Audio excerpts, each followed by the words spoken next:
Watch this. I'm afraid, Claire. I'm afraid of what they're gonna do to this town. You see, Umbrella, they had an incident. I'm talking Chernobyl, if you know what I mean.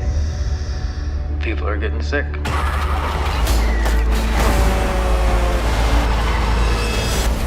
gotta help us, Claire. Let the world know what's really going on.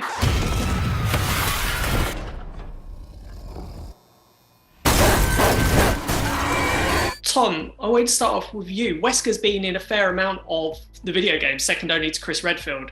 When you landed this role, was it just an excuse to go back and play the Resident Evil games as preparation? It was part of it. Yeah, I didn't know that was going to be part of the research, but yeah, when I had the meeting with Johannes and we talked about me doing the movie, he was like, I said, what can I do to really, enhance the whole thing for my experience of Wesker? What would you want me to do? And he was like, go back and play the games. He's like, I want you to play them from Wesker's perspective. I want you to play them. I want you to understand who he is. And then I want you to kind of forget about that and play this version of Wesker, right? So we were trying to move away from just like the sunglasses and the spiky hair and all that and kind of get to the human behind him. But what was really important for me to understand was his morality and why he does what he does, and try and get to the mythology and the origin story of who Wesker really is. And I kind of didn't pay so much attention to the ones later on because I don't want to know who he becomes. I don't want to know that kind of supervillain element of him. I want to know who he was at ground level when he was part of the team and when he was friends with those guys, and then why he did what he did, and then kind of create my own version of it. So, but still trying to honor that original source material. Evan, when it came to the games, is there anything in particular you took from them for your portrayal of Leon, or like Tom, was it just a case of bringing your own style to it and not reading too much into it? I'm a huge fan of the games, and obviously RE4 is my kind of Resident Evil that I grew up with.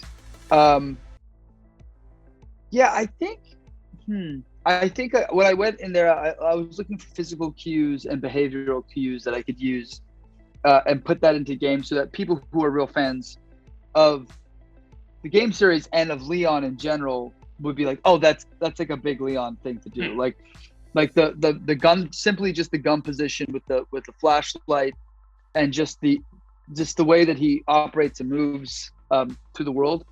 That was something I was really careful to make sure that I'm mimicking and or start as a mimic and then try to reproduce it into a human way. But as far as like Leon, I mean, we're starting off at his beginning of his journey, right? So he's, the rookie kid, the rookie cop, he's not fully developed into this, special ops, president's daughter bodyguard guy that he ends up becoming. Yeah. And so, so it was fun to play that part of Leon.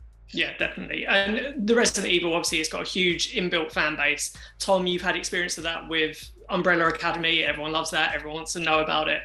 Does it feel different when you're making something like this, where you know that everyone is going to be looking at every single detail and focusing on every aspect of it? Yeah, I mean, it's always on your mind, but it's also really exciting because you know that you're going to be part of something that people are anticipating. They want to know about it, and that really excites me, when I'm making something like this, because you become a fan yourself through the process, whether you were before or not. Like before Umbrella Academy, like I didn't really know much about it until I read the comic, and then I became a fan.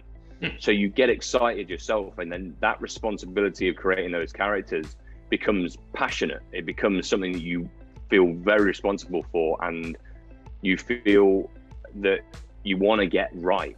So you become one of the fans. So it's not in our interest to get it wrong in any way. So that the pressure kind of goes away and you more just get excited. That's the way I look at it anyway. Yeah, fans making fans for fans, making fan stuff for fans is the goal, right? Like, you want to be, I'm excited about as a lifelong player of these games, and still to this day, I mean, I'm playing Resident Evil 4 right now on the Oculus Rift, the Quest 2.